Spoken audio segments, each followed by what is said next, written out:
Hello everyone, welcome to Harshi Kannada vlog. ಎಲ್ಲರೂ ಹೇಗಿದ್ದೀರಾ? ಎಲ್ಲರೂ ಚೆನ್ನಾಗಿದ್ದೀರಾ ಅನ್ಕೊತೀನಿ. ನಾನು ಕೂಡ ತುಂಬಾ ಚೆನ್ನಾಗಿದ್ದೀನಿ ಅಂತ ಹೇಳ್ತಾ ಇವತ್ತಿನ ಈ ಒಂದು ವ್ಲಾಗ್ನ ಸ್ಟಾರ್ಟ್ ಮಾಡ್ತಾ ಇದ್ದೀನಿ. ಈ ವ್ಲಾಗಲ್ಲಿ ಪಾಪು ಬರ್ತಡೇ ಹಾಗೆಯೇ ಭೀಮ್ ಅಮಾವಾಸ್ಯೆದು ಒಂದಷ್ಟು ಕ್ಲಿಪ್ಪಿಂಗ್ ಇತ್ತು, ಅದನ್ನೆಲ್ಲ ಮರ್ಜ್ ಮಾಡಿ ಒಟ್ಟಿಗೆ ಶೇರ್ ಮಾಡ್ತಾ ಇದ್ದೀನಿ. ಸೋಮವಾರ ಪಾಪು ಬರ್ತಡೇ ಇತ್ತು ಅಂತ ಹೇಳ್ಬಿಟ್ಟು ದೇವಸ್ಥಾನಕ್ಕೆ ಹೋಗಿದ್ವಿ. ಅಂದರೆ ಸಂಜೆ ಹೋಗಿದ್ದು, ಬೆಳಗ್ಗೆ ಹೋಗೋದಕ್ಕಾಗಲಿಲ್ಲ. ಯಾಕಂದರೆ ಇವಾಗ ಹಬ್ಬ ಇರೋದ್ರಿಂದ ಮನೆಯೆಲ್ಲ ಕ್ಲೀನ್ ಮಾಡಿಕೊಂಡು ಸ್ವಲ್ಪ ಲೇಟ್ ಆಯಿತು. ನಾನು ಕೂಡ ಹೋಗೋ ಆಗಿರಲಿಲ್ಲ. ಅದಕ್ಕೆ ನನ್ನ ಹಸ್ಬೆಂಡ್ ಸ್ವಲ್ಪ ಬ್ಯುಸಿ ಇದ್ದರು ಅಂತ ಹೇಳ್ಬಿಟ್ಟು ಸಂಜೆನೇ ಕರ್ಕೊಂಡು ಹೋಗಿದ್ರು. ನಾನು ದೇವಸ್ಥಾನದ ಆಚೆನೇ ಇದ್ದೆ. ಹಾಗೆ ಅವ್ರಿಗೆ ಒಂದಷ್ಟು ಕ್ಲಿಪ್ಪಿಂಗ್ಸ್ ತೊಗೊಬರೋದಕ್ಕೆ ಹೇಳಿದ್ದೆ. ಪಾಪು ಕೂಡ ಮೊದಲನೇ ವರ್ಷದ ಬರ್ತಡೇ ಇದು. ಎಷ್ಟು ಬೇಗ ಒಂದು ವರ್ಷ ಕಂಪ್ಲೀಟ್ ಆಯಿತು ಅಂತಲೇ ಗೊತ್ತಾಗಲಿಲ್ಲ. ನಿನ್ನೆ ಮೊನ್ನೆ ಹುಟ್ಟಿರೋ ಥರ ಇದೆ. ಅಷ್ಟು ಬೇಗ ಒಂದು ವರ್ಷ ಆಗೋಯಿತು. ಮಕ್ಳುಗಳು ಬೆಳೆಯೋದೇ ಗೊತ್ತಾಗೋದಿಲ್ಲ.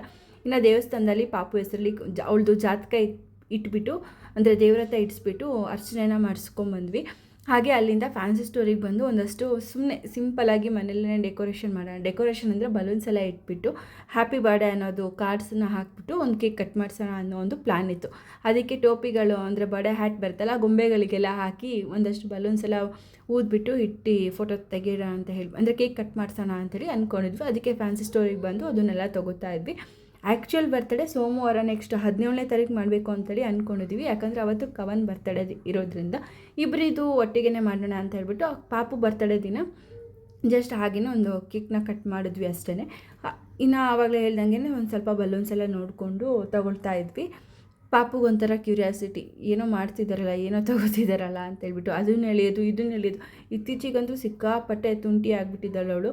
ಇನ್ನು ಅಲ್ಲಿಂದ ಫ್ಯಾನ್ಸಿ ಸ್ಟೋರಿಂದ ಏನಾದರೂ ಒಂದು ಸ್ವಲ್ಪ ಚಾಟ್ಸ್ ತಿನ್ಕೊಂಡು ಹೋಗೋಣ ಅಂತ ಅಂದ್ಕೊಂಡು ಬಂದ್ವಿ. ತುಂಬ ಹೊಟ್ಟೆ ಹಸಿದಿತ್ತು. ಹಾಗೆ ಕೇಕ್ ಕೂಡ ತೊಗೋಬೇಕಾಗಿತ್ತು. ಕೇಕ್ ಮೇಲೆ ನೇಮ್ಸ್ ಎಲ್ಲ ಬರಿಬೇಕಾಗಿತ್ತು. ಅಲ್ಲೇ ಪಕ್ಕದಲ್ಲೇ ಚಾಟ್ ಶಾಪ್ ಇತ್ತು ಅಂತ ಹೇಳಿಬಿಟ್ಟು ತಿನ್ನೋದಕ್ಕೆ ಬಂದ್ವಿ. ಗೋಬಿ ಮಂಚೂರಿ, ದಹಿ ಪುರಿ, ಮಸಾಲೆ ಪುರಿ ಅಂತೇಳಿ.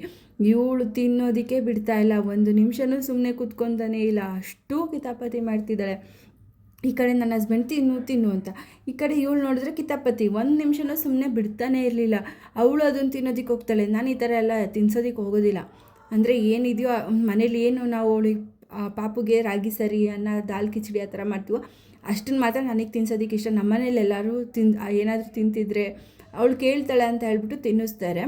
ನಾನು ಅಷ್ಟಾಗಿ ತಿನ್ಸೋದಕ್ಕೆ ಹೋಗೋದಿಲ್ಲ. ಇನ್ನು ಅಲ್ಲಿಂದ ಮನೆಗೆ ಬಂದಮೇಲೆ ತಂದಿರುವಂಥ ಬಲೂನ್ಸು ಹಾಗೆ ಹ್ಯಾಪಿ ಬರ್ಡೇ ಕಾರ್ಡ್ನೆಲ್ಲ ಅರೇಂಜ್ ಮಾಡಿಬಿಟ್ಟು ರೆಡಿ ಮಾಡ್ತಾಯಿದ್ವಿ.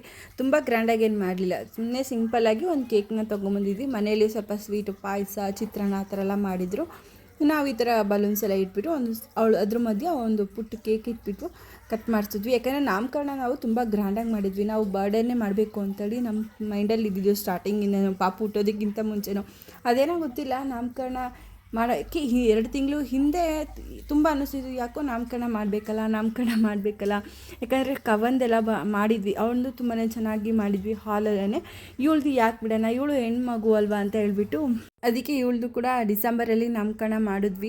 ನನಗೆ ಆವಾಗ ಒಂದಷ್ಟು ಕ್ಲಿಪ್ಪಿಂಗ್ಸ್ ಎಲ್ಲ ತೊಗೊಂಡಿದ್ದೀನಿ. ಸ್ವಲ್ಪ ಇದೆ. ನಾನು ಇವ್ರ ಕೈಲಿ ಫೋನೆಲ್ಲ ಕೊಟ್ಬಿಟ್ಟು ವೀಡಿಯೋಸ್ ಮಾಡಿಸ್ಕೊಂಡಿದ್ದೆ. ಅದನ್ನು ಅಪ್ಲೋಡ್ ಮಾಡೋಕ್ಕೆ ಟೈಮ್ ಬರ್ತಾಯಿಲ್ಲ, ಗೊತ್ತಿಲ್ಲ ಏನಕ್ಕೆ ಅಂತ. ಕ್ಲಿಪ್ಪಿಂಗು ಒಂದಷ್ಟು ಇದೆ, ಅದನ್ನು ಆದಷ್ಟು ಬೇಗ ಶೇರ್ ಮಾಡ್ತೀನಿ. ಹಾಗೆಯೇ ನಾವು ಬಲೂನ್ಸ್ ಎಲ್ಲ ಊದ್ಬಿಟ್ಟು ಕಾರ್ಡ್ಸ್ ಎಲ್ಲ ರೆಡಿ ಮಾಡಿದ್ವಿ. ಮಕ್ಳುಗಳು ಕೂಡ ಅವಳು ಸ್ವಲ್ಪ ನಾನು ಮಾಡ್ತೀನಿ ಅಂತ ಹೇಳ್ಬಿಟ್ಟು ಬಂದರು.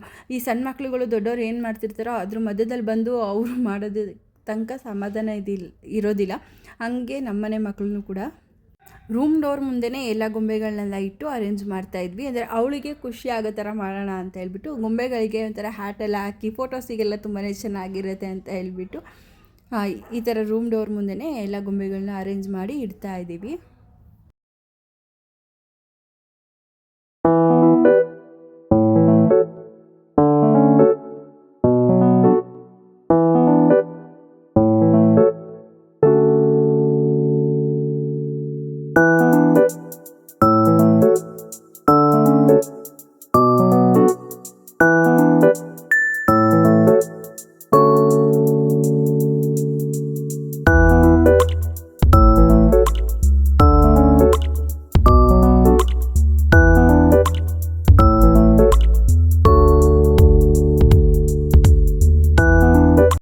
ಪಾಪುಗೂ ಕೂಡ ಬಡೆ ಹ್ಯಾಟ್ ಹಾಕಿದ್ವಿ, ಅವಳು ಅದನ್ನು ತೆಗೆದುಬಿಟ್ಲು. ಅವಳಿಗೆ ಅಷ್ಟು ಈ ಥರ ಟೋಪಿ ಹಾಕ್ಸ್ಕೊಳ್ಳೋದು, ಸ್ವೆಟರ್ ಹಾಕ್ಸ್ಕೊಳ್ಳೋದು, ಸಾಕ್ಸ್ ಹಾಕ್ಸ್ಕೊಳ್ಳೋದು ಇಷ್ಟನೇ ಪಡೋದಿಲ್ಲ. ಈ ಸಾಕ್ಸ್ ಹಾಕ್ಸ್ಕೊಂಡಿರ್ತಾಳೆ, ಹೊರಗಡೆ ಎಲ್ಲಾದರೂ ಹೋಗಿ ಬಂದಿದ ತಕ್ಷಣ ಕಾಲಿಂದ ಯಾವಾಗಲೂ ಕೈನ ಪಟ್ ಅಂತ ತೆಗೆದುಬಿಡ್ತಾಳೆ. ಎರಡನ್ನು ಎಷ್ಟು ನಾಜೂಕಲ್ಲಿ ತೆಗಿತಾಳೆ ಅಂದರೆ ಅಷ್ಟು ಚೆನ್ನಾಗಿ ತೆಗಿತಾಳೆ. ಇನ್ನು ಅವಳದ್ದು ಎಲ್ಲ ಒಂದಷ್ಟು ಫೋಟೋಸ್ ಎಲ್ಲ ತಗೊಂಡಾದ್ಮೇಲೆ ನಾವು ಕೂಡ ಕೇಕ್ನ ಕಟ್ ಮಾಡಿಸಿದ್ವಿ. ಇನ್ನು ನಾನೊಂದು ಸಿಂಪಲ್ ಆಗಿರೋದೊಂದು ಸ್ಯಾರಿಲೇ ಗೌನ್ನ ಸ್ಟಿಚ್ ಮಾಡಿಸಿದ್ದೆ. ಆಯಿತು 2 ವರ್ಷ ಅಂದ್ಕೊತೀನಿ. ಅದನ್ನು ವೇರ್ ಮಾಡಿದ್ದೆ. ಜಸ್ಟ್ ಒಂದು ಫೋಟೋಸ್ ಅಲ್ವಾ ಚೆನ್ನಾಗಿರುತ್ತೆ ಅಂತ ಹೇಳ್ಬಿಟ್ಟು ಡ್ರೆಸ್ನ ಹಾಕ್ಕೊಂಡಿದ್ದೆ. ಬರ್ತ್ಡೇ ಇರೋದು ಪಾಪುದು, ಆದರೆ ಕ್ಯಾಂಡಲ್ ಹಚ್ಚುತ್ತೀನಿ ಅಂದಿದ್ದು ಕವನ್ನು. ಅವರಿಗೇನೋ ಒಂಥರ ಖುಷಿ ಅದರಲ್ಲಿ. ಹಾಗೆ ನೆಕ್ಸ್ಟು ಮತ್ತು ನಾನು ಬುಧವಾರ ವ್ಲಾಗ್ನ ಕಂಟಿನ್ಯೂ ಮಾಡ್ತಾಯಿದ್ದೀನಿ. ಬುಧವಾರ ಭೀಮ್ ಅಮಾವಾಸ್ಯೆ ಆಗಿರೋದ್ರಿಂದ ನಾನು ಪ್ರತಿ ವರ್ಷ ಮಿಸ್ ಮಾಡಿದೆ ಭೀಮ್ ಅಮಾವಾಸ್ಯೆ ಪಾದ ಪೂಜೆ ಮಾಡ್ತಾಯಿದ್ದೀನಿ. ನನ್ನ ಹಸ್ಬೆಂಡಿಗೆ ಬೆಳಗ್ಗೆನೇ ಮಾಡಬೇಕಾಗಿತ್ತು. ಇವಾಗ ಹಬ್ಬ ಬರ್ತಿರೋದ್ರಿಂದ ಪಾಪು ಎಲ್ಲ ಇಟ್ಕೊಂಡು ಮನೆಯೆಲ್ಲ ಕ್ಲೀನಿಂಗ್ ಕೂಡ ಕೆಲಸ ನಡೀತಾ ಇದೆ. ಹಾಗಾಗ್ಬಿಟ್ಟು ನಾನು ಬೆಳಿಗ್ಗೆ ಮಾಡೋದಕ್ಕಾಗಲಿಲ್ಲ. ಸಂಜೆನೂ ತುಂಬ ಚೆನ್ನಾಗಿದೆ ಟೈಮಿಂಗ್ಸ್ ಎಲ್ಲ. ಅದೇನೋ ಗೊತ್ತಿಲ್ಲ, ಪ್ರತಿ ವರ್ಷವೂ ಬೆಳಿಗ್ಗೆ ಮಾಡಬೇಕು ಅಂದ್ಕೊತೀನಿ. ಅದು ಏನಕ್ಕೆ ಆ ಟೈಮ್ ಆಗುತ್ತೋ ಗೊತ್ತಿಲ್ಲ, ಸಂಜೆನೇ ಮಾಡಬೇಕಾಗತ್ತೆ. ತುಂಬ ನೆಮ್ಮದಿಯಾಗಿ ಪೂಜೆ ಕೂಡ ಮಾಡಿದೆ. ನಾನು ಈ ಭೀಮ್ ಅಮಾವಾಸ್ಯೆ ನನ್ನ ಒಂದು ಖುಷಿಗೆ ಮಾಡ್ತಿರೋದು, ಏನೋ ಒಂದು ಗಿಫ್ಟ್ ಸಿಗತ್ತೆ, ಇನ್ನೊಂದು ಸೀರೆ ಒಡವೆ ಸಿಗತ್ತೆ ಅಂತ ಹೇಳಿ ಎಕ್ಸ್ಪೆಕ್ಟೇಷನ್ ಇಟ್ಕೊಂಡು ನಾನು ಯಾವತ್ತೂ ಈ ಭೀಮ್ ಅಮಾವಾಸ್ಯೆ ಪೂಜೆನ ಮಾಡಿಲ್ಲ. ನಾನು ಏನೇ ಕೇಳಲಿಲ್ಲ ಅಂದರೂ ನನ್ನ ಹಸ್ಬೆಂಡ್ ನನಗೆ ಎಲ್ಲದನ್ನೂ ಕೊಟ್ಟಿದ್ದಾರೆ. ಅಂಥದ್ರಲ್ಲಿ ನಾನು ಯಾವತ್ತೂ ಎಕ್ಸ್ಪೆಕ್ಟ್ ಮಾಡಿಕೊಂಡು ಇದು ಬೇಕು ನನಗೆ ಅಂತೇಳಿ ಕೇಳಿಲ್ಲ. ಅವರೇ ನನಗೆ ಬೈದು ಕೊಡಿಸಿರೋಂಥದ್ದಿದೆ. ಹಾಗಾಗಿ ನಾನು ಯಾವುದನ್ನು ಅವ್ರು ಏನೇ ಒಂದು ಚಿಕ್ಕ ವಸ್ತು ಕೊಟ್ಟರು ನನಗೆ ಖುಷಿ ಇದೆ. ಈ ಪೂಜೆ ಮಾಡೋದ್ರಿಂದ ಗಂಡನ ಆಯುಸ್ಸು ಹೆಚ್ಚಾಗುತ್ತೆ, ಒಳ್ಳೆಯದಾಗುತ್ತೆ ಅಂತ ಹೇಳ್ಬಿಟ್ಟು ಅಷ್ಟೇ ನನಗೆ ಗೊತ್ತಿರೋದು. ತುಂಬ ಇದ್ರ ಬಗ್ಗೆ ಡೀಟೇಲ್ಸ್ ಎಲ್ಲ ಗೊತ್ತಿಲ್ಲ. ಆ ಒಂದು ರೀಸನಿಗೆ ನಾನು ಪ್ರತಿ ವರ್ಷ ಮಿಸ್ ಮಾಡ್ತೀನಿ. ಇನ್ನು ನನ್ನ ಒಂದು ಖುಷಿಗೆ ಅದು ಬಿಟ್ಟು ಇನ್ನೊಂದು ಯಾವುದಕ್ಕೂ ನಾನು ಎಕ್ಸ್ಪೆಕ್ಟ್ ಮಾಡ್ಕೊಂಡು ಈ ಪೂಜೆನ ಮಾಡೋದಿಲ್ಲ.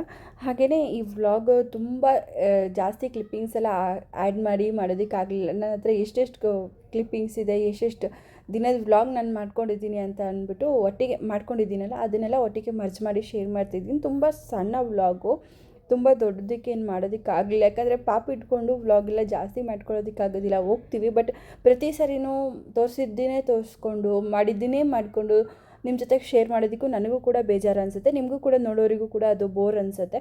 ಹಾಗೆಯೇ ಇದಾಗಿತ್ತು ಇವತ್ತಿನ ಒಂದು ವ್ಲಾಗು. ನಿಮಗೇನಾದರೂ ಈ ವ್ಲಾಗ್ ಸ್ವಲ್ಪನಾದರೂ ಇಷ್ಟ ಆಯಿತು ಅಂದರೆ ಪ್ಲೀಸ್ ಲೈಕ್ ಮಾಡಿ, ಶೇರ್ ಮಾಡಿ, ಕಮೆಂಟ್ ಮಾಡಿ. ಹಾಗೆ ಇನ್ನು ಯಾರೆಲ್ಲ ನನ್ನ ಚಾನಲ್ಗೆ ಅಂದರೆ ಹರ್ಷಿ ಕನ್ನಡ ವ್ಲಾಗ್ಗೆ ಸಬ್ಸ್ಕ್ರೈಬ್ ಆಗಿಲ್ಲ, ಪ್ಲೀಸ್ ಈಗಲೂ ಹೋಗಿ ಸಬ್ಸ್ಕ್ರೈಬ್ ಆಗಿ.